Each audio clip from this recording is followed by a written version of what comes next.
Car accident के बाद doctor के दिमाग में ये बात बैठ गई कि मेरी याददाश्त चली गई है, लेकिन मुझे बहुत साफ साफ याद है कि कौन कौन सी औरतें मुझे मिलने आई थीं। वह देश का एक मशहूर न्यूरोलॉजिस्ट है, फिर भी उसे पूरा यकीन है कि मैंने कोई बहुत जरूरी बात भूल रखी है। सच कहूं तो वह अपनी बात को हर हाल में सही साबित करने में माहिर है। अस्पताल में रहते हुए मैं उन सभी लोगों से मिल चुका था जिनसे मुझे मिलना चाहिए था। अगर सच में कोई बहुत जरूरी इंसान होता तो वह अब तक मुझसे मिलने क्यों नहीं आया? हाँ, मुझे तो सभी जरूरी लोग याद हैं। फिर यह याददाश्त वाली कहानी क्या है? मेरी छोटी बहन के जाने के बाद अचानक सूट पहने एक औरत अस्पताल के कमरे में आ गई। सूट पहने औरत, मैं अभी अस्पताल में हूं, क्या तुम मुझसे मिलने जाओगी? वह मरा या नहीं? अगर नहीं मरा तो मुझे परेशान मत करो। मिस्टर गु, आप जाग गए हैं। क्या आप मुझे पहचान नहीं रहे? मैं लिक्सू हूं, प्रेसिडेंट सन की असिस्टेंट। प्रेसिडेंट सन? आपको कुछ भी याद नहीं? गुचेन, प्रेसिडेंट सन बहुत बिजी हैं। ये याददाश्त खोने का नाटक बंद कीजिए। चाहे आप खुद को फांसी लगाने की धमकी ही क्यों न दें, इससे कुछ नहीं बदलेगा। उसकी इन अजीब बातों को सुनकर मैं पूरी तरह उलझ गया। मुझे अभी तक समझ नहीं आ रहा था कि क्या हो रहा है, लेकिन उसका रवैया मुझे बहुत असहज कर रहा था। खासकर उसके चेहरे पर दिख रही घृणा देखकर मेरे मन में भी एक अजीब सी नापसंदगी पैदा हो गई। रुको, तुमने क्या कहा? 6 साल? आईने में चेहरा मेरा ही था, बिल्कुल वही, लेकिन मेरी यादों से ज्यादा परिपक्व, और उस पर एक गहरी उदासी की छाप थी। क्या सच में लिक्सू जो कह रही थी वह सही हो सकता है? क्या सच में 6 साल बीत चुके हैं और मैं सच में शादीशुदा हूं? क्योंकि मेरी यादें तो 18 साल की उम्र पर ही रुक जाती हैं, यानी जब मैं अभी अभी यूनिवर्सिटी में दाखिल हुआ था। उस समय मैं चुपके से एक सीनियर स्टूडेंट को पसंद करता था। शायद उसका नाम सोमू यान था। वह यूनिवर्सिटी में मेरी सीनियर थी, लेकिन उम्र में मुझसे 2 साल छोटी थी। और अब मैं उसी से शादी कर चुका हूं। लिक्सू के कहने के अनुसार मैंने 22 साल की उम्र में सोमुयान से शादी की थी। एक ऐसी जल्दी में हुई शादी जिसमें किसी तरह की भावनात्मक नींव ही नहीं थी। शादी के बाद मुझे पता चला कि सोम युयान का दिल मेरा नहीं है, बल्कि वह जेंगचोट नाम के आदमी के बहुत करीब है। और मैं, जिसे उसका प्यार नहीं मिला, सोमुयन का ध्यान खींचने के लिए तरह तरह के अजीब तरीके अपनाने लगा। लेकिन इससे मुझे सिर्फ सोमुयन की बढ़ती हुई नफरत ही मिली। आखिरकार मैं इस हद तक गिर गया कि सोमुयन को झेंगचोत से दूर रखने के लिए खुदकुशी की धमकी देने लगा। अगर तुम झेंगचोत से दूर नहीं रही तो मैं यहीं तुम्हारे सामने मर जाऊंगा। तो जाओ, जल्दी मर जाओ, मुझे छुट्टी मिल जाएगी। प्यार में मरने की धमकी देना मेरे स्वभाव जैसा बिल्कुल नहीं था। उस समय का मैं तो ऐसे लोगों से सबसे ज्यादा नफरत करता था जो प्यार में अंधे हो जाते हैं। जब तक मैं यह सब समझ पाता, तब तक मैं हमारे अपार्टमेंट के मास्टर बेडरूम में पहुंच चुका था। डॉक्टर ने कहा था कि मुझे कुछ सीरियस नहीं है, इसलिए लिक्सू मुझे सीधे यहां ले आई। गुचन, प्रेसिडेंट सू बहुत बिजी हैं। उन्हें अपने छोटे छोटे ड्रामों से परेशान करना बंद कीजिए, ठीक है? इस विशाल विला को देखकर मेरे अंदर का सारा गुस्सा गायब हो गया। मैं इस बेहिसाब लग्जरी को देखकर पूरी तरह हैरान रह गया था। सिर्फ ड्रेसिंग रूम ही मेरे पुराने अपार्टमेंट से कई गुना बड़ा था। भले ही मुझे पता था कि मेरी सोमुयान से शादी को 5 साल हो चुके हैं, लेकिन मेरे लिए यह पहली बार था जब मैं उसके चेहरे को इतने करीब से देख रहा था। मानना पड़ेगा, वह यूं ही मेरी जवानी की देवी नहीं थी। उसका चेहरा देखते ही मेरा मूड अपने आप बेहतर हो गया। गुचन, अब क्या कर रहे हो? अरे, जब से तुम घर आई हो मैंने एक शब्द भी नहीं कहा। आमतौर पर तो जैसे ही मैं दरवाजा पार करता हूं तुम बोलना शुरू कर देते हो। क्या आज नई चाल चल रहे हो? मैं थोड़ा हैरान हुआ। क्या मैं सोमुयान से शादी के बाद इतना चिपकू बन गया था? मैं अभी काम से बहुत थकी हुई हूं। मेरे पास तुम्हारे ड्रामे के लिए समय नहीं है। गुचन, जंगछूट के खिलाफ कुछ करने की कोशिश मत करना। चाहे तुम खुदकुशी की धमकी दो, इससे कुछ नहीं बदलेगा। लिक्सू ने जो हमारी कहानी बताई थी वह काफी साफ थी। सीधी बात यह थी कि मैं सोम युयान से प्यार करता हूं और सोम युयान जेंग चोत से प्यार करती है। और मैं इस प्रेम कहानी का मजाक बनकर सिर्फ जेंग चोत से झगड़ा करता रहता था, जिससे सोमुयान की नाराजगी और बढ़ती जाती थी। ये खुदकुशी की कोशिश भी इसलिए थी क्योंकि मैं जेंग चोत को मिलने वाले उसके ध्यान से जलता था। इसलिए मैंने चुपके से उसकी कंपनी पर हमला किया और उनके कलाकारों की रेप्यूटेशन खराब कर दी। इस समय मेरा दिमाग पूरी तरह उलझा हुआ था। आखिर मैंने पिछले कुछ सालों की यादें खो दी थीं। मुझे सच में समझ नहीं आ रहा था कि मैं इतना बदल कैसे गया।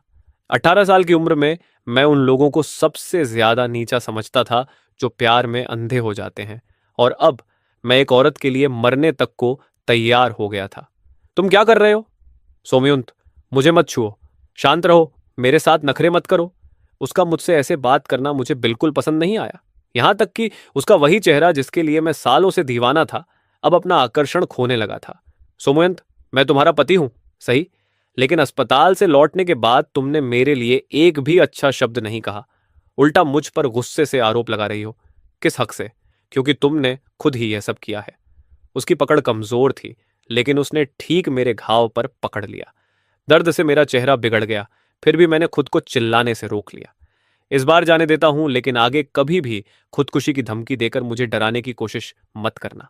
अगली सुबह जब मैं उठा तो सोमन न्यूएंट मेरे पास नहीं थी। मैंने जो पहले कपड़े मिले पहन लिए और नीचे चला गया। नीचे पहुंचते ही मैंने उसे डाइनिंग टेबल पर ब्रेकफास्ट करते देखा। गुड मॉर्निंग मिस्टर गू, आप जाग गए? आइए, ब्रेकफास्ट कर लीजिए। यह सिर्फ ब्रेकफास्ट था, लेकिन उसकी शान देखकर कोई भी दंग रह जाए। आखिर कौन आदमी सुबह उठते ही ऐसा खाना खाता है? यहां तक कि ड्यूरियन भी था। ये यंग मास्टर जैन ने खास तौर पर भिजवाया है। ये उनका फेवरेट फ्रूट है। इसे एयरप्लेन से मंगाया गया है। छोड़ो, मुझे भूख नहीं है, तुम लोग खा लो। गुटेंग, बस भी करो। क्या हुआ? क्या मुझे डूरियन न खाने से तुम्हें समस्या है?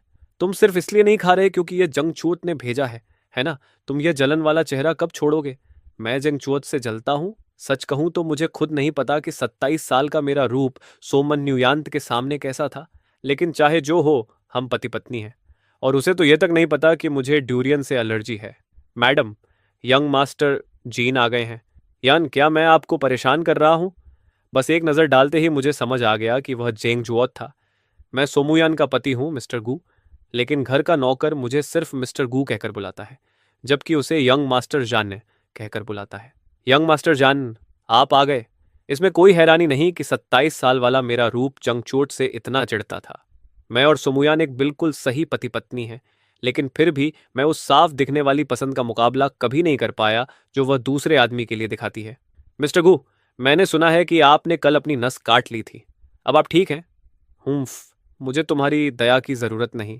यान, अगर मैं चला जाऊं तो शायद बेहतर होगा। लगता है मिस्टर गू मुझे देखकर खुश नहीं है। मुझे नहीं पता कि 27 साल वाला मैं उनके सामने कैसा बर्ताव करता था, लेकिन आज का 18 साल वाला मैं सोमूयान को बिल्कुल पसंद नहीं करता। इसलिए मुझे अपनी नाराजगी दबाने या चुप रहने की कोई जरूरत नहीं है। तुम्हें पता था और फिर भी यहां आ गए। सच में तुम बहुत परेशान करने वाले हो। कुटिंग, बस करो, तमाशा मत करो। वह तुरंत जांग झोट का बचाव करने लगी। उसे देखकर मेरे मन में जो छवि थी वह फिर टूट गई। शुरू में जब मुझे पता चला कि मैं उस लड़की से शादी कर चुका हूं जिसे मैं कभी देवी की तरह पसंद करता था, तो थोड़ा उत्साहित हुआ था।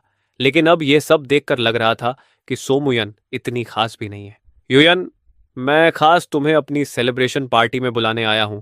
गुडशेंग, उम्मीद है तुम मना नहीं करोगे। सच कहूं तो मैं जाना नहीं चाहता था, लेकिन जेंग चुओत की आंखों में छिपी हुई तिरस्कार और चुनौती देखकर अचानक मेरे अंदर बेवकूफ़ी भरा मन हुआ कि मैं हाँ कह दूं। ठीक है, आखिर मैं युयान का पति हूं, मुझे उसके साथ जाना ही चाहिए। उन्हें देखते ही समझ आ गया कि 27 साल वाला मैं आखिर क्यों टूट गया होगा।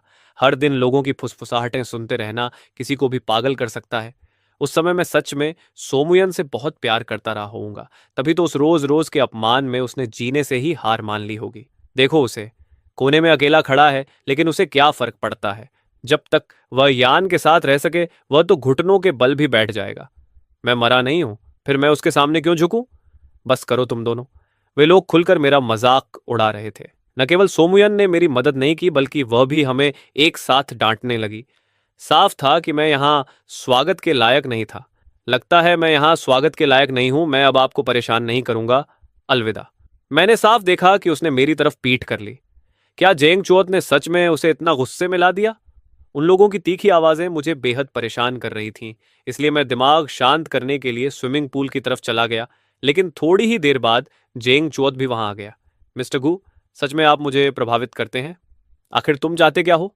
मैं तुमसे बहुत नफरत करता हूं। तुम्हें डर नहीं लगता कि मैं तुम्हें यहां से धक्का दे दूं? मुझे तो डर यह है कि तुम ऐसा करने की हिम्मत नहीं करोगे, क्योंकि सब जानते हैं कि युयान मुझे जरूर बचाएगी। बिल्कुल। गुचेन, क्या तुम मेरे साथ एक शर्त लगाओगे? अगर तुम दोनों सच में एक दूसरे से प्यार करते हो तो फिर उसे तलाक क्यों नहीं दे देते? क्या किसी शादी को तोड़कर तीसरा आदमी बनना ही तुम्हें खुश करेगा?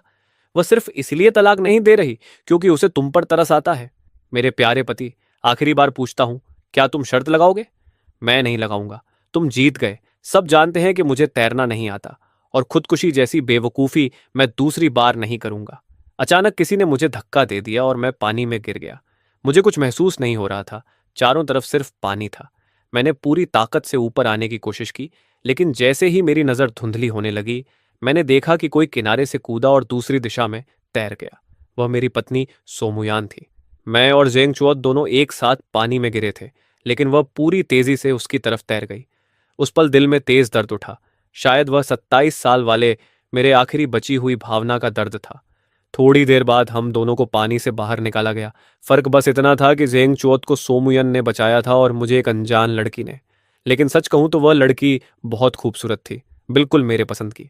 गुचन, तुम ठीक हो? सोमुयन मेरी मदद करने आई, लेकिन मैंने उसका हाथ झटके से हटा दिया। वहां अचानक गहरा सन्नाटा छा गया, इतना कि लोगों की सांसों की आवाज भी सुनाई देने लगी। सोमुयन जैसी अमीर और खूबसूरत लड़की को शायद ही कभी किसी ने इस तरह धक्का दिया होगा। सोमुयन, चलो तलाक ले लेते हैं। मुझे कुछ नहीं चाहिए। अभी जो मैंने किया उसे अपने एक्स हस्बैंड की आखिरी कीमत समझ लो। सोमुयन कुछ देर तक चुप खड़ी रही, फिर अचानक मेरी तरफ बढ़ी। मैं पहले ही कह चुका हूं कि इसे हमारा अलग होने का फैसला समझो। उम्मीद है तुम इतनी भी छोटी बात पर अपनी इज्जत नहीं खोओगी। सोमुयन ने कुछ नहीं कहा। उसने बस मेरा हाथ कसकर पकड़ लिया, जैसे मुझे अपने साथ ले जाना चाहती हो। तभी अचानक किसी पतले हाथ ने मेरा हाथ पकड़ लिया। यान, वह अभी अभी डूबने वाला था, उसके साथ इतना सख्त मत बनो। यह वही लड़की थी जिसने मुझे पानी से बचाया था। वह भी पूरी तरह भीगी हुई थी और उसके अंदर एक अलग ही आकर्षण था। वह और सोमुयान बिल्कुल अलग तरह की महिलाएं थीं। सोमुयान ठंडी और तेज दिमाग वाली, जैसे बर्फ की रानी, जबकि यह लड़की जंगली और बेहद आकर्षक थी। एक पल के लिए मैं पूरी तरह खो गया। YZXAN, वह मेरा पति है। तुम्हें मुझे सलाह देने का क्या हक है? अजीब बात है, अभी तो मैंने उसे कहते सुना कि वह तुमसे तलाक चाहता है, और वैसे भी मैंने अभी तुम्हारे पति की जान बचाई है। तुम्हें मुझे धन्यवाद देना चाहिए। मैं तुम्हें सिग्यो प्रोजेक्ट की पूरी जिम्मेदारी दे दूंगी, लेकिन जेन और मेरे बीच के मामले में दखल मत दो। जिग्याओ प्रोजेक्ट बहुत बड़ा मौका था। यान ने इसे सीधे वाई जान को दे दिया। ये कई अरब की कीमत वाला प्रोजेक्ट था। यहां तक कि जीन परिवार को भी इसमें सिर्फ थोड़ा हिस्सा मिला था, लेकिन यान ने पूरी जिम्मेदारी YZX को दे दी। रिसेप्शन से निकलने के बाद सोम युयान मुझे एक होटल के कमरे में ले गई। उसने मेरा हाथ पकड़ रखा था और मुझे गर्म पानी से नहाने के लिए कह रही थी। सोम युयान, क्या तुम बाहर जा सकती हो? तुम मेरे पति हो, तुम्हें देखते रहने में भला क्या बुरा है? जब मैं बाथटब में आराम करते करते लगभग उठने ही वाला था, तभी अचानक सोमन्युयान अंदर आ गई। मुझे समझ नहीं आया कि वह क्या करने वाली है, इसलिए मैं घबरा कर तुरंत उछल पड़ा। गुचैन, अच्छा हुआ तुम ठीक हो। तुम्हें पता है तुमने मुझे कितना डरा दिया था। बस कीजिए मिसेस सू, थोड़ा तो अपनी इज्जत का ख्याल रखिए। साफ साफ वाय ध्यान ने मुझे बचाया था। सोमन्युयांत को ऐसी बातें कहने का क्या हक है? मैं कभी नहीं भूलूंगा वह पल जब झेंग चुओत और मैं एक साथ पानी में गिरे थे और वह उसकी तरफ भागी थी। भले ही मैंने पिछले 5 सालों की यादें खो दी हों, लेकिन उस पल मेरे दिल में अपने आप दर्द उठा। शायद वह 27 साल वाले मेरे आखिरी जज्बात थे जो लड़ रहे थे। वह जानती थी कि मुझे तैरना नहीं आता, फिर भी उसने पहले जेंग चुओ को बचाया। अगर यक्सांतन नहीं होती तो मैं शायद मर ही गया होता। इतनी कम समय में 2 बार मौत के करीब जाना, जिस लड़की के लिए मैं इतने सालों से दिल में लगाव रखता था, अब वह मुझे बिल्कुल भी महसूस नहीं होती। इसके लिए मैं ही जिम्मेदार हूं। मैं वादा करती हूं कि ऐसा दोबारा नहीं होगा, ठीक है? कोई फर्क नहीं पड़ता। तलाक के बाद तुम जिसे चाहो बचाना, मुझे कोई मतलब नहीं। मुझे पता है तुम गुस्से में हो, लेकिन बात वैसी नहीं है जैसी तुम सोच रहे हो। और जहां तक तलाक की बात है, मैं राजी नहीं हूं। तुम्हारे राजी ना होने से क्या फर्क पड़ता है सोमनुयांत? मैं कह रहा हूं कि यह तलाक होगा, बस होगा। सोमनुयांत थोड़ी परेशान दिख रही थी, लेकिन उसे पता था कि मुझे गुस्सा होने का पूरा हक है, इसलिए उसने मुझसे बहस नहीं की। कमरे में आने के बाद उसने मुझे फिर से कसकर पकड़ लिया और छोड़ने को तैयार नहीं हुई। थोड़ा सो जाओ, सुबह इस बारे में बात करेंगे। ठीक है सोमनुयंत, मुझे छोड़ो। मुझे मजबूर मत करो कि मैं ताकत इस्तेमाल करूं। मुझे नहीं पता कि 27 साल वाला मैं कितना दयनीय था, लेकिन इतना सब होने के बाद भी वह सोचती है कि वह मुझे मना लेगी। अगर तुम्हें नींद नहीं आ रही तो कुछ और कर लेते हैं। नहीं, क्या मैंने तुम्हें चोट पहुंचा दी? उस पल उसकी आंखों में घबराहट देखकर मुझे एक पल को लगा कि शायद उसे सच में मेरी परवाह है, लेकिन मैंने तुरंत उस भ्रम को दिमाग से निकाल दिया। जो औरत यह तक नहीं सोचती कि मैं जिंदा रहूंगा या मर जाऊंगा, वह मेरी चोटों की परवाह कैसे करेगी? कहां दर्द हो रहा है, जल्दी बताओ। अचानक सोमन लुयन ने मेरे कसकर बंद हाथ को देखकर हैरानी से देखा। उसे हमेशा लगता था कि मैं नाटक कर रहा हूं, उसने कभी नहीं सोचा था कि यह सच भी हो सकता है। गुचन, तो ये सब सच था? अब खुश हो? तुम्हें यह सब करने की इजाजत किसने दी? क्या तुम्हें अब भी मेरी परवाह है? अभी कुछ देर पहले तुम मुझे डूबते हुए देख रही थी और कुछ नहीं किया। मेरी बात सुनकर उसके चेहरे पर चोट जैसा भाव आया। मैंने उसकी काली आंखों की पुतलियां हल्की सिकुड़ती हुई देखी। अभी मत हिलो, मैं डॉक्टर को बुलाती हूँ। थोड़ी देर बाद जेंगचुओ डॉक्टर के साथ आ गया। उसने पूछा, गुचेन, तुम ठीक हो? डॉक्टर ने कहा, उसे कुछ नहीं हुआ, तुम घर जाकर आराम करो, यहां तुम्हारी जरूरत नहीं है। चेंगचुओत बोला, लेकिन मुझे बुरा लग रहा है। आखिर मेरी वजह से ही तुम लगभग मिस्टर चिन को डूबने दे रहे थे। हूफ, क्या शानदार अभिनय है। तुम अपना रोल बहुत अच्छे से निभाते हो। अफसोस, उस समय मैंने रिकॉर्ड नहीं किया। नहीं तो अगर सोमन युयान सुन लेती कि तुमने मुझे अभी क्या कहा, तो पता नहीं वह क्या सोचती। गुचेन, चुप रहो। अच्छा, आराम करो। अगर समय मिला तो मैं कल फिर मिलने आऊंगा। चले जाओ। और अगर हो सके तो तलाक के कागज भी साथ ले आना। अगर तुम नहीं बनवाओगे तो मैं वकील से बनवा लूंगा। तुम्हारी दौलत इतनी बड़ी है कि अगर तुम खुद करोगे तो झंझट कम होगा और तुम्हें यह भी नहीं लगेगा कि मुझे तुम्हारी संपत्ति चाहिए। गुचन, मैं तलाक नहीं दूंगी, ये बात दिमाग से निकाल दो। मैंने अपना फोन उठाया और पहले अपनी जन्मतिथि से पासवर्ड डालने की कोशिश की, लेकिन फोन नहीं खुला। फिर मैंने कुछ और नंबर आजमाए जो मैं अक्सर इस्तेमाल करता हूं, फिर भी नहीं खुला। आखिर में मैंने सोमनुयांत की जन्मतिथि डाली और फोन तुरंत खुल गया। मेरे मुंह से कड़वी हंसी निकल गई और मैंने तुरंत पासवर्ड बदलकर अपनी जन्मतिथि रख दी। हूम्फ। अगले दिन मैंने उसका इंतजार नहीं किया और सीधे एक सेंट को फोन किया। हेलो, मैं गुचन बोल रहा हूं। क्या तुम मेरे साथ एक ड्रिंक के लिए मिल सकती हो? आप मुझसे क्यों मिलना चाहते हैं मिस्टर गू? मैं तुम्हारा शुक्रिया अदा करना चाहता हूं। आखिर कल तुमने मेरी जान बचाई थी। ठीक है, पास वाले कैफे में मिलते हैं। मैं अभी आ रही हूं। ठीक है, मैं भी आता हूं। बुरा नहीं मिस्टर गू, आप अब भी समय के पाबंद हो। मैं खास तौर पर तुम्हारा धन्यवाद करने आया हूं। आखिर तुमने मेरी जान बचाई थी। जो चाहो ऑन ऑर्डर कर लो। मुझे लगता है तुम पहले से बहुत अलग हो गए हो। अच्छा, कैसे? मैं नहीं चाहता था कि लोगों को पता चले कि मैंने अपनी याददाश्त खो दी है, और मुझे यह भी नहीं पता कि मेरा और एक्सेंट का रिश्ता क्या है। कल की स्थिति देखकर तो यही लगता है कि हम ज्यादा करीब नहीं हैं। शायद कल के डर की वजह से। गुचन, तुम्हें क्या हो गया है? हम सालों से एक दूसरे को जानते हैं। अगर कुछ है तो मुझसे कह सकते हो। गुचन, तुम बिल्कुल पहले जैसे नहीं रहे। जब से तुम अस्पताल से लौटे हो तुम पूरी तरह बदल गए हो। ये सब सोमन्युयांत की वजह से है। तुम भी देख सकती हो कि मैं बदल गया हूं, लेकिन उसे कुछ नजर नहीं आता। ये शादी अब बिल्कुल बेकार हो चुकी है।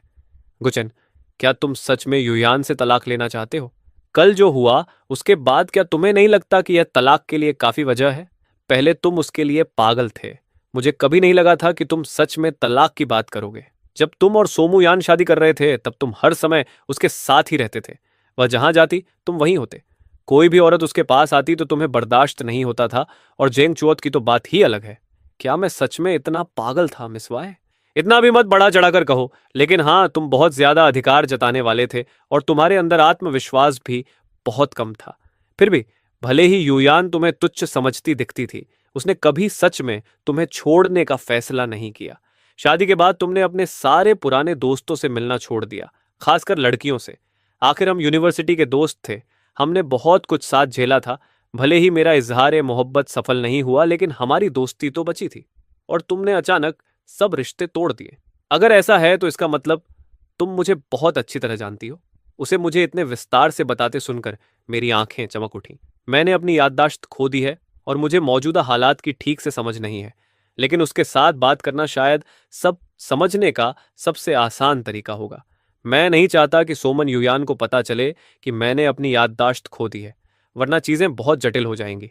समय तेजी से गुजरता गया। भले ही मैंने ये बात साफ साफ नहीं कही थी, फिर भी YZX को शायद समझ आ गया था कि मैं किसी परेशानी में हूं। उसने मुझसे ज्यादा सवाल नहीं किए, बस पिछले 2 सालों में मेरी हालत कैसी रही वह सब बताती रही। यह सुनकर मैं थोड़ा भावुक हो गया। मैं यकीन ही नहीं कर पा रहा था कि 27 साल की उम्र में मैं किसी से इतना प्यार कर सकता था। तभी किसी ने कहा, अरे ये तो गुचैन है, वह वाईजान के साथ क्या कर रहा है? मुझे याद है मैंने तुमसे कहा था कि मुझे पसंद नहीं कि तुम उसके इतने करीब रहो। मैंने जवाब दिया, हम तलाक लेने वाले हैं, इसलिए मैं क्या करता हूं ये तुमसे बिल्कुल भी जुड़ा नहीं है। कल तुमने मेरे पति को बचाया था और उसके लिए मैं तुम्हें प्रोजेक्ट 11 दे चुकी हूं। यह तुम्हारा धन्यवाद है, इसलिए तुम्हें उससे अकेले मिलने की जरूरत नहीं। मैंने अपने बगल में रखे सोफे के हैंडल को कसकर पकड़ लिया। ऐसा लगा जैसे यह बात मैंने पहले भी कहीं सुनी थी। अचानक मैंने सिर उठाकर उसकी तरफ देखा। मेरी आंखें पूरी तरह लाल हो चुकी थीं। मुझे याद आ गया। मेरे दिमाग में एक साफ तस्वीर उभरी। सोमनुयांत, मैं बस बाहर थोड़ी देर के लिए जा रहा हूं। उसने उस दिन मुझसे कहा था, क्या यह तुम्हारा मामला है? उस दिन वह काम के लिए बाहर गया था और देर से लौटा था। मैंने पूछा था वह कहाँ था, और उसने मुझे उसी तरह छिड़कर जवाब दिया था, और अब मैं उसके ही शब्द उसी को लौटा रहा था। मैं जेंग चुओत से मिला था, लेकिन जैसा तुम सोच रहे हो वैसा कुछ नहीं है। हमारे परिवार कई सालों से एक दूसरे को जानते हैं, इसलिए कुछ बिजनेस संबंध होना स्वाभाविक है। लेकिन मैं उससे अपने संपर्क कम कर रही हूं। चाहो तो यकीन कर लो। मैंने कहा, बस करो, इतना प्यार दिखाने का नाटक मत करो। अगर तुम्हें कल की घटना के कारण अपराध बोध है और तुम हमारी शादी बचाना चाहती हो तो इसकी कोई जरूरत नहीं है। अगर सच में पछतावा है तो तलाक के कागज पर साइन कर दो, और जब साइन करो तो थोड़ा ज्यादा पैसे देना, वही ज्यादा असली माफी होगी। उस दिन के बाद सोमनुयान और मैं फिर से बुरी तरह अलग हो गए। मैं सच में समझ नहीं पा रहा था कि जब वह जेंग चुओत से प्यार करती है और मुझे सहन भी नहीं कर पाती, तब भी वह तलाक क्यों नहीं चाहती? क्या तलाक वही नहीं है जो उसे चाहिए? तभी YZX ने पूछा, गुचेन, इसका क्या मतलब है? तुम बिना बताए यहां शिफ्ट हो गए? मैंने कहा, हम तलाक लेने वाले हैं, इसलिए एक साथ रहना ठीक नहीं। जल्दी से तलाक के कागज तैयार करो। मैं अभी अपना सामान खोल ही रहा था कि दरवाजे पर दस्तक हुई। मुझे लगा कोई डिलीवरी होगी, इसलिए मैंने जल्दी से दरवाजा खोल दिया। लेकिन सामने सोमनुयांत खड़ी थी और मुश्किल से अपना गुस्सा रोक रही थी। मैंने हैरानी से पूछा, तुम यहां क्या कर रही हो? रुको, तुम्हें कैसे पता चला कि मैं यहां रहता हूं? सोमन्युएंट तेज कदमों से अंदर आई, कमरे को देखा और तुरंत गुस्से में फट पड़ी। गुचन, क्या तुम सच में ऐसे छोटे और घटिया घर में रहना पसंद करोगे, सिर्फ इसलिए कि मुझसे झगड़ा जारी रख सको? मैंने शांत होकर कहा, सोमनियांत, क्या तुम्हें लगता है कि मैं नाटक कर रहा हूं? मैं सच में तलाक चाहता हूं। क्या यही तुम नहीं चाहती थी? वह मुझे ऐसे देखने लगी जैसे मैं दुनिया का सबसे बेवकूफ इंसान हूं। उसने नरमी से कहा, अच्छा, अब नाराज होना बंद करो, घर चलो। मैं वादा करती हूं कि ऐसा दोबारा नहीं होगा। मैंने सिर हिलाया, कोई जरूरत नहीं, बस तलाक का समझौता तैयार करो। उसने कहा, क्या तुम सच में मुझसे इतना नाराज हो? मैंने जवाब दिया, मैं पहले ही कह चुका हूं, मैं मजाक नहीं कर रहा। फिर उसने चारों तरफ देखा और बोली, क्या तुम सच में ऐसे अंधेरे और गीले घर में अकेले रहोगे? जब से तुम्हारी याददाश्त गई है, तुम मेरे बिना सो भी नहीं पाते। लेकिन मुझे हमेशा लगता था कि सोमन्युयांत और मैं एक ऐसा जोड़ा है जो एक दूसरे से नफरत करता है। फिर ऐसा क्यों लग रहा था कि उसके व्यवहार से हम दोनों एक पागल जोड़े की तरह हैं जो बस लड़ते रहते हैं? मैंने दृढ़ता से कहा, सोमनुयांत, मैंने फैसला कर लिया है, मैं तलाक चाहता हूं। मैं ऐसे एक दिन भी और नहीं जी सकता। उसे दरवाजे से बाहर भेजने के बाद मैंने अपना नया घर जमाना शुरू कर दिया। ऑफिस में मैं लगभग सब काम पकड़ चुका था, लेकिन अभी भी मुझे बहुत कुछ सीखना था, इसलिए मुझे खुद को अपडेट करने के लिए बहुत समय देना पड़ रहा था। एक शाम काम से लौटकर मैंने अपना फोन खोला ही था कि जेम्स चुओ की पोस्ट की हुई एक फोटो सामने आ गई। फोटो में वह और सोमन्युयांत साथ थे, और नीचे एक अजीब सा कैप्शन था, अगर हमारी राहें सिर्फ यूं ही नहीं टकराई होती तो क्या तुम्हारे पास खड़ा आदमी मैं नहीं होता? मैं हंस पड़ा। साफ था कि वह इशारा कर रहा था कि सोमन्युएंट और मेरे बीच प्यार नहीं है, और एक दिन वह मुझसे तलाक लेकर उसके पास आ जाएगी। मैंने उस पोस्ट को लाइक किया और नीचे 1.99 लिखकर कमेंट किया, फिर तुरंत उसे डिलीट कर दिया। उसी समय मैंने सोमन्युयांत का नंबर ढूंढा और उसे ब्लॉक कर दिया। थोड़ी देर बाद उसने पूछा, तुमने मुझे ब्लॉक कर दिया? मैंने कहा, माफ करना, मुझे तुम्हें सीधे ब्लॉक नहीं करना चाहिए था। मैं भूल गया था कि अभी हमारा तलाक हुआ नहीं है। क्या तुम तलाक के कागज साइन कराने आई हो? अच्छा ही है, मुझे एक दिन की छुट्टी लेनी होगी ताकि यह सब जल्दी खत्म हो सके। उसने तुरंत कहा, गुचन, अभी के अभी मुझे अपने कॉन्टैक्ट्स में वापस जोड़ो। मैंने हंसते हुए कहा, नहीं। वह बोली, चलिए, मैं माफी मांगती हूं, प्लीज मुझे वापस जोड़ लो। मैंने कहा, ठीक है, लेकिन मुझे तुम्हारा नंबर ही याद नहीं। वह चौंक गई, तुम्हें मेरा नंबर याद नहीं? तुम्हें क्या हो गया है? पहले तो तुम्हें यह नंबर जुबानी याद रहता था। मैं थोड़ा घबरा गया, लेकिन फिर बोला, तो क्या हुआ अगर भूल गया? हम तलाक लेने वाले हैं, क्या मुझे तुम्हारा नंबर हमेशा याद रखना चाहिए? वह मुझे घूरते हुए बोली, गुचन, आखिर तुम्हें क्या हो गया है? जब से तुम उस सुइसाइड वाली घटना के बाद अस्पताल से जागे हो, तुम बिल्कुल बदल गए हो। मैंने शांत होकर कहा, यह तो सामान्य है, इतनी बड़ी घटना के बाद इंसान बदल ही जाता है। क्या तुम्हें उम्मीद थी कि मैं पहले की तरह तुम्हारे पीछे पीछे छोटे कुत्ते की तरह घूमता रहूंगा? सोमनुयान ने मुझे ध्यान से देखा और उसकी आंखों में हल्की धमकी की चमक दिखाई दी। उसने मेरी बातों को पूरी तरह अनदेखा करते हुए अचानक मेरा फोन छीन लिया और उसे खोलने की कोशिश की, लेकिन पासवर्ड गलत निकला। उसने हैरानी से पूछा, तुमने पासवर्ड बदल दिया? मैंने कहा, हाँ तो? उसने कहा, पहले तुम्हारा पासवर्ड मेरा जन्मदिन था। मैंने कहा, सोम्युयान, मेरा फोन वापस दो, मुझे काम पर जाना है। वह बोली, आज छुट्टी ले लो, अगर चाहो तो मैं तुम्हारे लिए पूरी कंपनी खरीद सकती हूँ। यान ने कई और पासवर्ड डालने की कोशिश की, हमारी शादी की तारीख, लेकिन वह भी गलत निकला। उसने होंठ भींचे और फिर मेरे जन्मदिन को पासवर्ड की तरह डालने की कोशिश की। इस बार पासवर्ड सही था। सोमुयन ने मुझे एक गहरी नजर से देखा, कुछ नहीं कहा और तुरंत पासवर्ड बदलकर हमारी शादी की सालगिरह की तारीख रख दी। मैंने झट से फोन उसके हाथ से छीन लिया और उसे खोलने की कोशिश की, लेकिन वह खुल ही नहीं रहा था। सोमुयान, किस हक से तुमने मेरा पासवर्ड बदल दिया? उसने शांत स्वर में कहा, पासवर्ड हमारी शादी की सालगिरह की तारीख है, अगर चाहो तो बदल लेना। यह सुनते ही मैं कुछ पल के लिए जड़ हो गया। शादी की सालगिरह? मैंने अपनी याददाश्त खो दी है। उसके बारे में मेरी सारी यादें बस कई साल पहले के एक सीक्रेट क्रश तक ही सीमित हैं। अब जब मुझे उसका असली और नफरत भरा स्वभाव दिख चुका है, तो उसका खूबसूरत चेहरा, उसका आकर्षक शरीर और उसकी अपार दौलत भी मुझे बिल्कुल प्रभावित नहीं करती। मैं क्यों ऐसे बेकार के विवरण याद रखने की कोशिश करूंगा? उसने अचानक पूछा, तुम्हारी याददाश्त तो चली गई है ना? तुम बस भूल गए हो। ऐसा नहीं कि तुम मुझसे प्यार नहीं करते। जब तुम्हें सब याद आ जाएगा तब तुम तलाक नहीं चाहोगे। उसकी यह बात सुनकर मेरे अंदर घिन और डर दोनों पैदा हो गए। अगर मेरी याददाश्त सच में वापस आ गई तो क्या मैं फिर से वही दयनीय 27 साल वाला गुचैन बन जाऊंगा? वह रूप बहुत ही बेकार और कमजोर था, इसलिए बेहतर है कि मुझे कभी कुछ याद ही ना आए। तभी उसने पूछा, गुचैन, तुम कब से यहां हो? रुको, तुम्हें मेरे कमरे की चाबी कैसे मिली? मैंने शांत होकर कहा, मैंने मकान मालिक से संपर्क किया और यह अपार्टमेंट खरीद लिया। अब चाबी मुझे दो, मैं कल यहां शिफ्ट हो जाऊंगा। उसने जवाब दिया, तुमने चाहे जो भी भूल गया हो, मैंने कुछ नहीं भुलाया। मैंने तुरंत कहा, किसने कहा कि मैंने सब भूल गया? मैं तलाक इसलिए चाहता हूं क्योंकि अब मैं तुमसे प्यार नहीं करता। मुझे कितनी बार यह बात दोहरानी पड़ेगी? मेरी बात पूरी भी नहीं हुई थी कि सोमुयन ने पीछे से मुझे कसकर पकड़ लिया। उसने धीरे से कहा, ऐसी बातें मत कहो। तुमने अपनी याददाश्त खो दी है, इसलिए मैं तुमसे नाराज नहीं हूं। जब तुम्हें सब याद आ जाएगा तब हम हिसाब करेंगे। मैंने झुंझलाकर कहा, सोमुयान, क्या तुम अब रुक सकती हो? तुम मुझसे बिल्कुल प्यार नहीं करती, तुम मेरे साथ इतनी बुरी हो, फिर मैं तुम्हारे साथ क्यों रहूं? उसने जवाब दिया, तो क्या हुआ अगर तुमने याददाश्त खो दी है? तुम पहले भी हमेशा मुझसे दूर जाना चाहते थे, हम बस हर समय झगड़ते रहते थे। फिर उसने समझाते हुए कहा, गुचन, मैंने तुम्हें पहले भी सब बताया है। उस दिन जो हुआ वह जानबूझकर नहीं था। चांगचोट और मेरे बीच वैसा कुछ नहीं है जैसा तुम सोचते हो। सन परिवार और जैन परिवार कई सालों से दोस्त हैं। जब हम छोटे थे तब हमारे परिवारों ने हमारी सगाई तय कर दी थी, लेकिन मैंने कभी उससे प्यार नहीं किया। हमारी शादी के बाद मेरे दादा को उसके परिवार के प्रति कर्ज महसूस हुआ, इसलिए उन्होंने मुझसे कहा कि मैं उसकी थोड़ी मदद करूं। इसके अलावा हमारा कोई और रिश्ता नहीं है। मैं हंस पड़ा। क्या कोई इस कहानी पर यकीन करेगा? तुम्हारे लिए उसकी जान मेरी जान से ज्यादा कीमती है। वह कुछ देर चुप रही और फिर बोली, तुम अभी भी उसी बात से नाराज हो?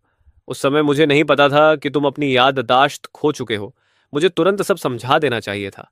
मुझे उसकी कोई सफाई सुनने की इच्छा नहीं थी, लेकिन सोमुयन ने मुझे जाने नहीं दिया और बोलती रही, उस दिन मैंने सुना कि कोई पानी में गिर गया है। मेरा पहला ख्याल यही था कि तुम ठीक हो या नहीं। सबने कहा कि वह जेंगचोत है, इसलिए मैं उसे बचाने के लिए कूद गई। मुझे बिल्कुल उम्मीद नहीं थी कि तुम भी पानी में गिर गए थे। कुछ ही वाक्यों में उसने पूरी जिम्मेदारी खुद से हटा दी। जब उसने देखा कि मैं उसकी बातों पर बिल्कुल विश्वास नहीं कर रहा, तो वह काफी देर तक चुप रही। मैंने ठंडे स्वर में कहा, तुम्हारी बात पर मैं क्यों विश्वास करूं? सबने देखा कि तुम बिना एक पल सोचे सीधे उसकी तरफ भागी थी।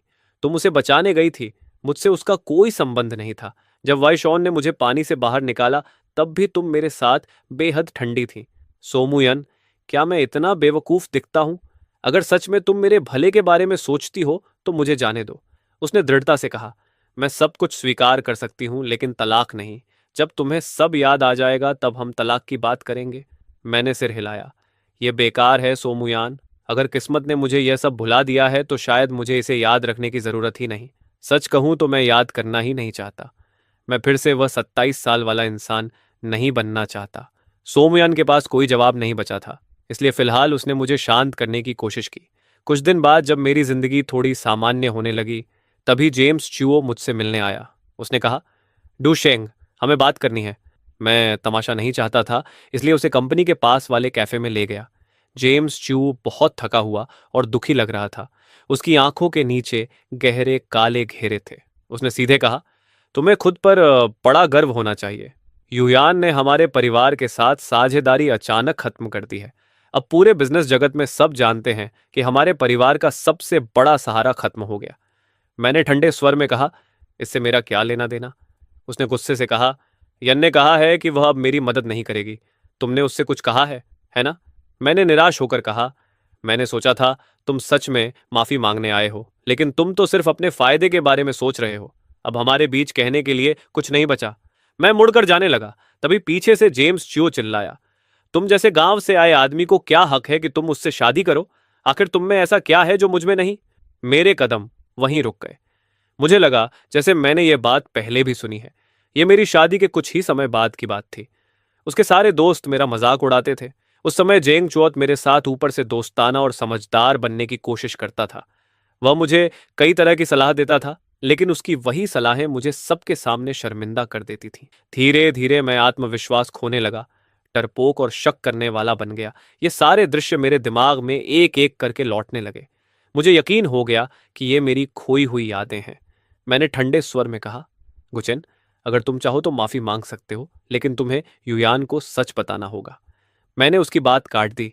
तुम और सोमुयान के बीच जो भी है उससे मुझे कोई मतलब नहीं। बस उसे साफ बता देना कि मैं तुम दोनों को फिर कभी नहीं देखना चाहता। तभी पीछे से आवाज आई, कैसी अजीब बात है, हम हमेशा ऐसी ही परिस्थितियों में क्यों मिलते हैं? यान, तुम्हें नहीं लगता? सोमुयान वहां आ चुकी थी।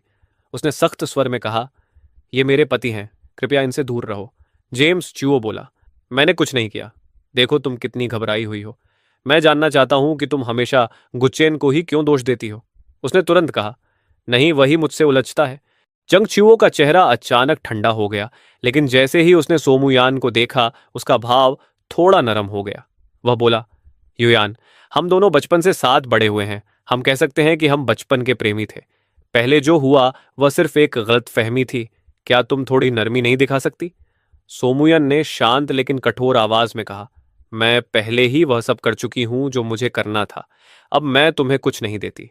अगर मैंने पहले तुम्हें खास ध्यान दिया था तो वह सिर्फ तुम्हारे दादा के सम्मान की वजह से था। इसका मतलब यह नहीं कि तुम हमेशा और ज्यादा मांगते रहो। जेम्स चियो ने गुस्से में कहा, मैं लालची हूं? लेकिन वह आगे कुछ बोल ही नहीं पाया, क्योंकि उसके पास कोई जवाब नहीं था। वह बस अपने मुट्ठियां भींच सकता था, मुझे नफरत से घूर सकता था और फिर मुड़कर चला गया। उसके जाने के बाद ही मुझे समझ आया कि आज वह इतना बेचैन क्यों था। असल वजह सोईयान थी। उसने पूल वाली घटना सबके सामने बता दी थी, जिससे जेंग चुओ पूरे हमारे सर्कल में मजाक बन गया था। ये सोचते ही वे टूटी फूटी यादें फिर से मेरी आंखों के सामने उभरने लगीं और मेरे सिर में तेज दर्द होने लगा। तुम ठीक नहीं लग रहे, चलो मैं तुम्हें अस्पताल ले चलती हूँ। मैंने कहा, मैं कहीं नहीं जाऊंगा। तुम बस अपने प्यारे जेंगचुओत का ध्यान रखो। जब तक वह मुझे परेशान करने नहीं आता मुझे और कुछ नहीं चाहिए। बाकी बातें तुम्हारे काम की नहीं। उसने कहा, फिक्र मत करो, मैं उसे दोबारा ऐसा मौका नहीं दूंगी। मैं वही गलती फिर नहीं करूंगी। मैंने ठंडे स्वर में कहा, तुम चाहे गलती न दोहराने का फैसला कर लो, लेकिन हर गलती माफ नहीं होती। तभी वाय जियान बोली, मैंने तुम्हें पहले ही वेस्ट स्पर्ब वाला प्रोजेक्ट दे दिया है, ज्यादा मत मांगो। आखिर उसकी जान मैंने बचाई थी। उसे बचाने वाली मैं ही थी। उसे बचपन से तैरना नहीं आता। अगर उस दिन मैं बीच में नहीं आती तो आज तुम्हारा पति जिंदा नहीं होता। क्या तुम उसी औरत से ऐसे बात करती हो जिसने उसकी जान बचाई? यह सुनते ही सोमन न्यूयांत की आंखें अचानक बेहद ठंडी हो गईं और उनमें एक खतरनाक चमक उभर आई। उसने पूछा, तुम्हें कैसे पता कि उसे तैरना नहीं आता? वाईजान बोली, वैसे भी तुम दोनों तलाक लेने वाले हो, इसलिए अब मुझे छिपाने की जरूरत नहीं। सच तो यह है कि गुचैन और मैं बहुत पहले से एक दूसरे को जानते हैं। मैंने उससे अपने दिल की बात भी कही थी, लेकिन बाद में वह तुमसे प्यार करने लगा। गुचैन, अगर तुम्हें लगता है कि तुमसे गलती हुई है तो मैं तुम्हें एक दूसरा मौका दे सकती हूँ। यह सुनते ही सोमन युयांत तुरंत उसकी तरफ झपटी और दोनों औरतें आपस में बुरी तरह लड़ने लगीं। मैंने सोमन युयांत को पहले कभी इतना भावुक या गुस्से में नहीं देखा था। वह आमतौर पर बहुत ठंडी रहती थी। मैंने औरतों को लड़ते हुए भी कभी नहीं देखा था, इसलिए मैंने उन्हें रोकने की कोशिश नहीं की। मैं मुड़कर सीधे कंपनी वापस चला गया, लेकिन मुझे उम्मीद नहीं थी कि सोमन युयांत मुझसे भी तेज होगी। जब मैं ऑफिस बिल्डिंग के नीचे पहुंचा तो सन यूयन पहले से ही वहां खड़ी थी। उसके चेहरे पर हल्की उदासी थी, लेकिन मुझे देखते ही उसकी आंखें चमक उठीं। उसने कहा, चिंता मत करो, मुझे सच में चोट नहीं लगी। मैंने तुरंत कहा, किसने कहा कि मैं तुम्हारी चिंता कर रहा हूं? गलतफहमी मत पालो। उसने कहा, मैं शाम को तुम्हें लेने आऊंगी। मैंने झुंझलाकर कहा, मैंने कहा था कि मैं तुमसे तलाक चाहता हूं। इस बात में कौन सा शब्द तुम्हें समझ नहीं आता? उसने शांत होकर कहा, अभी तुम्हें याददाश्त नहीं है, इसलिए तुम मेरे लिए अपने असली जज्बात भूल गए हो। जब तुम्हें सब याद आ जाएगा, सब ठीक हो जाएगा। मैंने कहा, और मैं अपनी याददाश्त वापस क्यों पाना चाहूंगा? सिर्फ इसलिए कि तुम कहती हो कि तुम्हारा और जंगचोट का कुछ नहीं था, या इसलिए कि अगर मुझे सब याद आ गया तो मैं फिर पहले जैसा बेबस और कमजोर बन जाऊंगा? उसने धीरे से कहा, मैं ऐसा नहीं सोचती। उसे देखकर अचानक मुझे एक अजीब सी बेबसी महसूस हुई। मैंने कहा, सोमयुयान, शादी के बारे में मेरी हमेशा एक कल्पना थी। मैं सोचता था कि मैं किसी दयालु और अच्छी औरत से शादी करूंगा, लेकिन मैंने कभी नहीं सोचा था कि मेरी पत्नी ऐसी होगी। और मान लो कि सच में तुम्हारा और जेंगचो का कुछ नहीं है, तब भी तुमने एक पत्नी के तौर पर अपने फर्ज कभी पूरे नहीं किए। इसलिए इस शादी को जारी रखने की मेरे पास कोई वजह नहीं है। चलो तलाक लेते हैं। मैंने जो कुछ भी दिल में था एक ही सांस में कह दिया, और वह सब दिल से निकला था। उस पल मुझे लगा जैसे सोमुयान की आंखों में कुछ टूट गया हो। मैं बिना उसकी तरफ देखे मुड़ गया। उस दिन के बाद मैंने सोमुयान के बारे में कोई खबर सुनने से इनकार कर दिया। इस दुनिया में लोग हमेशा ताकतवर की चापलूसी करते हैं और कमजोर को दबाते हैं। जब उन्हें हमारी हालत का पता चला तो वे मुझसे तरह तरह की बातें निकालने की कोशिश करने लगे। कुछ लोग मेरा पक्ष लेने का नाटक करने लगे, लेकिन मैंने सबको अनदेखा किया और अपने काम में लग गया, उस दिन का इंतजार करते हुए जब सोमुयान आखिरकार तलाक के लिए मान जाएगी। शाम को काम खत्म होने का समय हुआ तो मैं थोड़ा खिंचकर उठा। मैंने सोचा कि वाई जियान को डिनर पर बुलाकर उसका ठीक से धन्यवाद करूं, लेकिन जैसे ही मैं कंपनी के बड़े गेट से बाहर निकलने वाला था, मैंने बाहर एक काली लग्जरी कार खड़ी देखी। आसपास मेरे सहकर्मी धीरे धीरे फुसफुसा रहे थे और मुझे अजीब नजरों से देख रहे थे। मैंने मन ही मन गाली दी और बिना इधर उधर देखे आगे बढ़ गया। सन यूयन तुरंत मेरे पास आ गई। गुचेंग, तुम आ गए? मैंने कहा, क्या तुम तलाक के कागज लेकर आई हो? उसने सवाल का जवाब नहीं दिया और जेब से कार की चाबी निकाल ली। देखो, तुम्हें पसंद है? ये नया हमर मॉडल है। मैंने तुरंत कहा, मुझे पसंद नहीं। मैंने ऐसा कहा जरूर, लेकिन सच ये था कि चाबी देखते ही अंदर कहीं हल्की सी प्रतिक्रिया हुई। सोमुयान ने मुझे जबरदस्ती कार में बैठाया और रात होने तक ड्राइव करती रही। जब मुझे ठीक से होश आया तो मैं एक रेस्टोरेंट में बैठा था। उसने कहा, मेरे साथ डिनर करो। मैंने कहा, अगर मैं तुम्हारे साथ डिनर करूं तो क्या तुम तलाक मान लोगी? सोमुयान काफी देर तक चुप रही, फिर बोली, अगर तुम मेरे साथ डिनर नहीं करोगे तो मैं तलाक नहीं दूंगी। मैंने कहा, यह तुमने खुद कहा है। डिनर बहुत शानदार था, जैसे हर चीज बहुत ध्यान से तैयार की गई हो। वहां रेड वाइन थी, मोमबत्तियां थीं और तरह तरह के ताजे फूलों की सजावट थी। खाने की सजावट भी बहुत रोमांटिक थी। मैं बिना किसी भावना के जल्दी जल्दी खाना खाता रहा। मैं खत्म कर चुका हूं, अब जा रहा हूं। सोमुयान ने धीरे से पूछा, गुचैन, क्या तुम्हें याद नहीं आज कौन सा दिन है? मैंने कहा, कौन सा दिन? उसने कहा, आज हमारी शादी की सालगिरह है। मुझे इसका बिल्कुल भी याद नहीं था। मैंने बहुत कोशिश की, लेकिन मुझे याद नहीं आया कि हम पहले इसे कैसे मनाते थे। मैंने कहा, अच्छा है, इसे हमारा आखिरी डिनर समझ लेते हैं। मैं समझ सकता था कि वह चीजों को ठीक करना चाहती है, लेकिन सच में मुझे नहीं लगता था कि इस शादी में बचाने जैसा कुछ है। माफी जैसा कुछ बुदबुदाकर मैं बाथरूम की तरफ चला गया।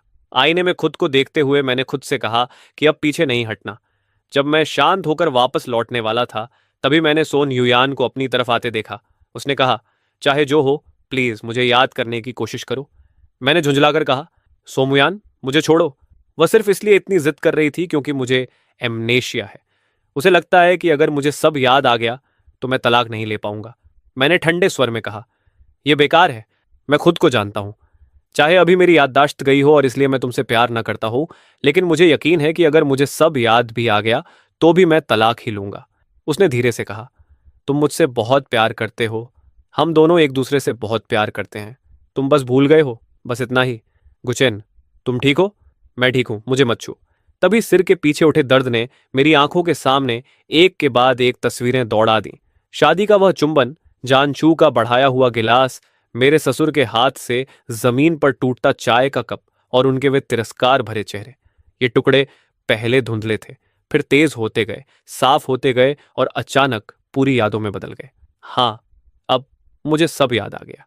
हमारी पहली बार, हम कैसे साथ आए, हमारी शादी कैसे हुई और जान चोट की वजह से हम कैसे टूटते चले गए। मुझे यह भी याद आ गया कि कैसे उन्होंने मेरा मजाक बनाया था, कैसे मुझे अपने ही ससुराल वालों के सामने अपमान सहना पड़ा था। वह सारी पीड़ा एक ही पल में वापस लौट आई। उन सबको याद करते ही मेरा दिल इतना दुखा कि जैसे सुन्न पड़ गया हो। अब समझ आया कि मैं सब क्यों भूलना चाहता था, क्यों मुझे कुछ भी याद नहीं था। तो यही वजह थी, ये यादें इतनी दर्दनाक थीं। क्या हुआ गुचेन? मैंने उसे घूरते हुए कहा। सोमुयंत, तुम मुझे गिन दिलाती हो। मैंने उसकी आंखों में देखते हुए अपनी छाती पकड़ी और वहीं जमीन पर बेहोश होकर गिर पड़ा। जब होश आया तो मैं अस्पताल के बिस्तर पर लेटा था। वही डॉक्टर था जो पिछली बार था। वह मेरी पुतलियां देख रहा था। सोमुयन बिस्तर के किनारे बैठी थी। उसके हाथ कसकर जकड़े हुए थे। मुझे जागते ही उसने तुरंत डॉक्टर को बुलाया। डॉक्टर, ये जाग गया है। डॉक्टर ने पूछा। अब कैसा महसूस कर रहे हैं? उसने कहा, कोई गंभीर बात नहीं, ये बस एक भावनात्मक झटके का असर है। इसके दिमाग में छोटा सा हेमेटोमा था, लेकिन उस झटके से वह भी खत्म हो गया। अब सब ठीक है, बस आराम कीजिए। सोमुयन ने घबराकर पूछा, तुम्हें चोट कब लगी? तुमने मुझे बताया क्यों नहीं? मैंने ठंडे स्वर में कहा।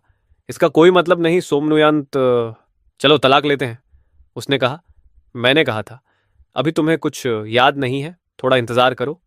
मैंने बीच में ही कहा, मुझे सब याद आ गया है, सब कुछ, और फिर भी मैं तलाक चाहता हूं।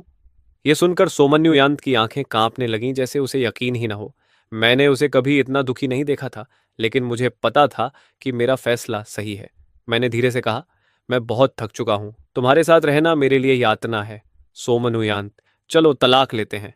तलाक शब्द मैं उससे अनगिनत बार कह चुका था। हर बार वह जोरदार प्रतिक्रिया देती थी, लेकिन कभी भी वह इतनी टूटती हुई नहीं लगी थी। मैंने धीरे से कहा, सोमनियंत, हम शांति से अलग हो जाएं। अस्पताल से निकलने के बाद लंबे समय तक मैं उससे नहीं मिला। मैं उससे साफ साफ कह चुका था, शायद वह समझ गई होगी। धीरे धीरे मेरी जिंदगी फिर से शांत होने लगी और काम भी सामान्य हो गया। लेकिन एक चीज मुझे परेशान करती रही। जैसे ही वो इज्यान को पता चला कि मेरी याददाश्त वापस आ गई है, वह मुझसे बार बार मिलने लगी। उसने कहा, तो सच में तुम्हारी याददाश्त चली गई थी? मुझे थोड़ा शक था, लेकिन लगा नहीं था कि यह सच होगा। जब तुम तलाक ले लोगे, क्या तुम मेरे साथ कोशिश करना चाहोगे?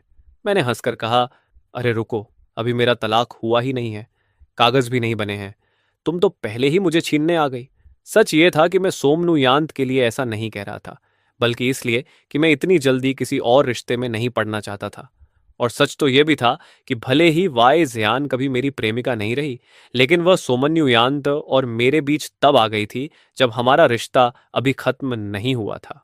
मैं उसका शुक्रगुजार था कि उसने उस दिन मेरी जान बचाई थी, लेकिन बस उतना ही। उसने मुस्कुराकर कहा, मैं तो बस अपनी किस्मत आजमा रही थी। गुचिन, मैं तो बहुत पहले ही तुम्हें भूल चुकी हूं, बस तुम्हें इतना दुखी देखकर मुझे थोड़ा दुख होता था। मैंने कहा, धन्यवाद। मैंने उसे गले लगाया और उसी समय दूर से सोमूयान को हमारी तरफ आते देखा। मेरे भीतर चिढ़ उठी। मैं जाने ही वाला था कि अचानक सोमूयान बगल में झुककर उल्टी जैसा महसूस करने लगी। वाईजान बोली, क्या हमें साथ देखकर तुम्हें इतनी घिनाई की उल्टी आ गई?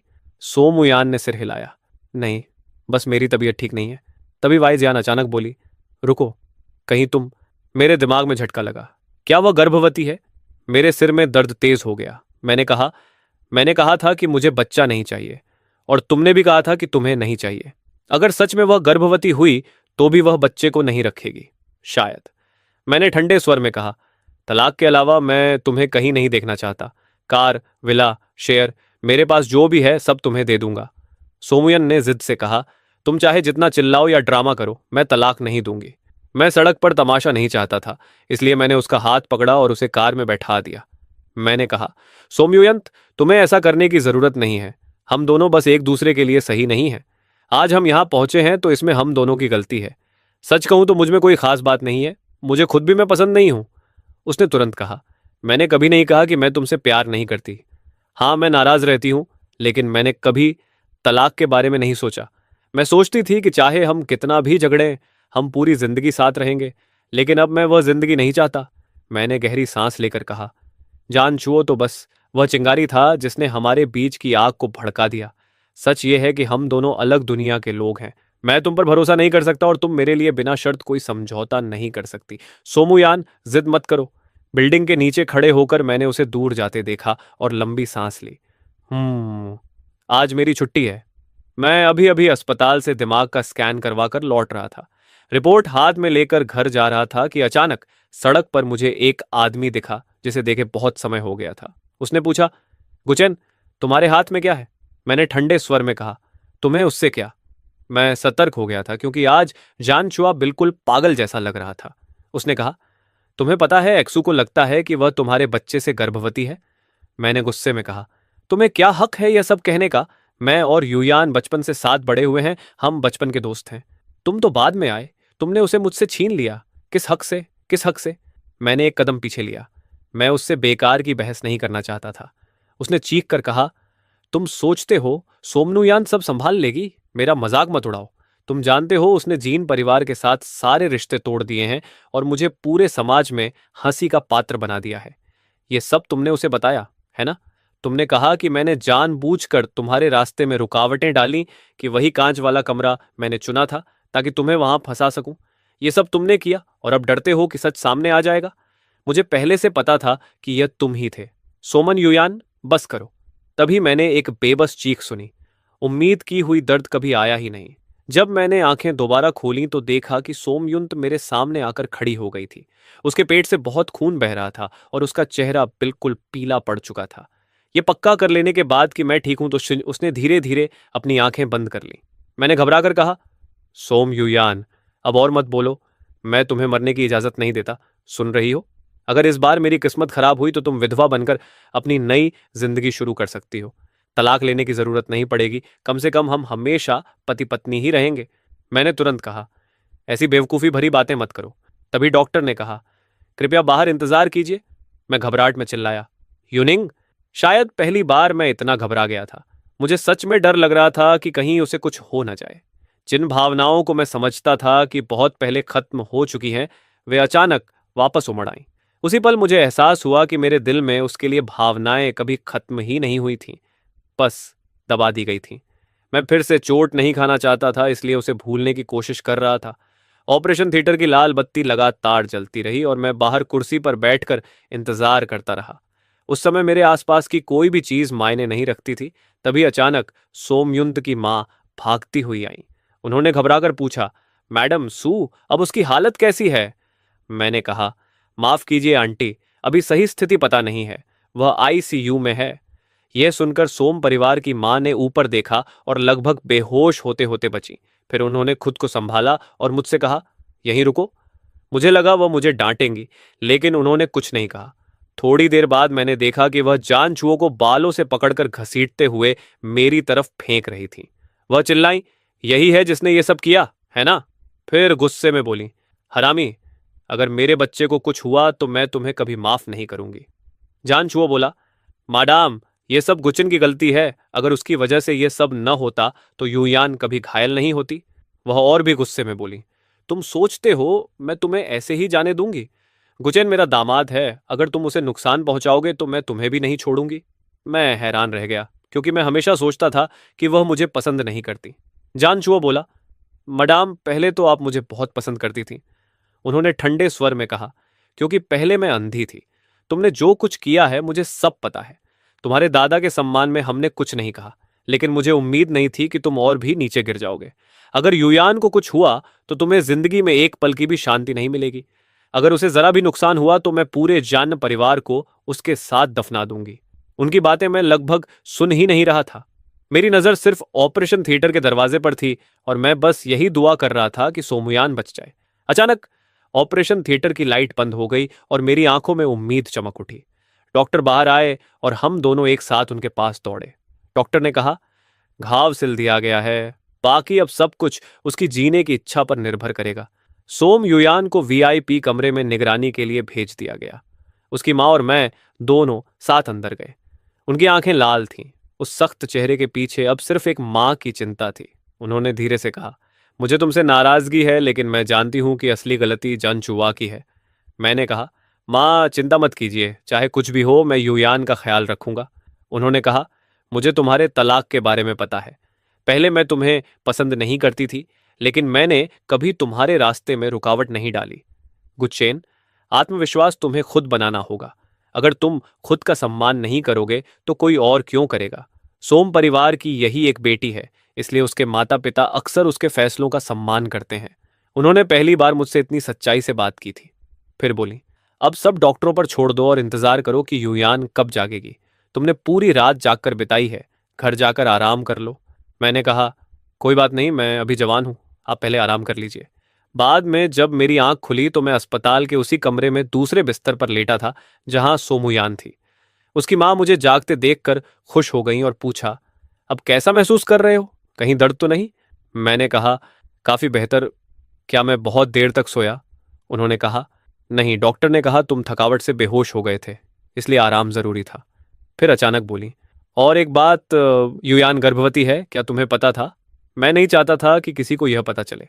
अगर सोम परिवार को पता चल जाता कि सोम युयान मेरे बच्चे की मां बनने वाली है तो वे उसे हर हाल में बच्चे को रखने के लिए मजबूर करते। आखिर उन्हें एक वारिस चाहिए, और अगर हम तलाक लेते तो वे बच्चे की कस्टडी के लिए मुझसे लड़ते। उनकी ताकत और दौलत के सामने मेरी जीत की कोई उम्मीद नहीं थी।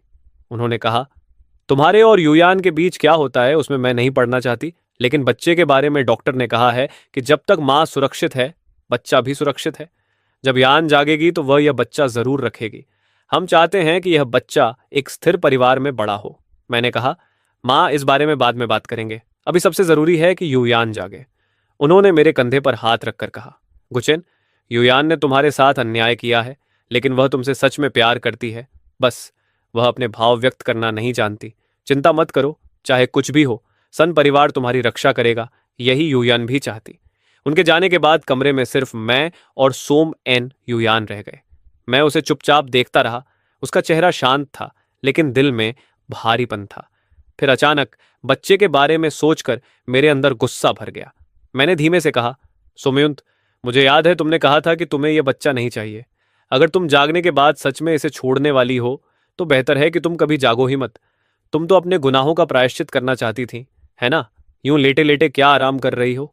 मुझे पता था वह मुझे सुन नहीं सकती, लेकिन उसकी मां की बातें मेरे दिल पर असर कर चुकी थीं, इसलिए मुझे सब कुछ बाहर निकालना था। मैंने आगे कहा, यन, अगर तुम्हें बच्चे पसंद नहीं हैं तो कोई बात नहीं। जब तुम जागोगी और बच्चे को जन्म दोगी, मैं उसे अकेले पाल लूंगा, लेकिन वह तुम्हें फिर भी मां ही कहेगा, क्योंकि तुम उसकी असली मां हो।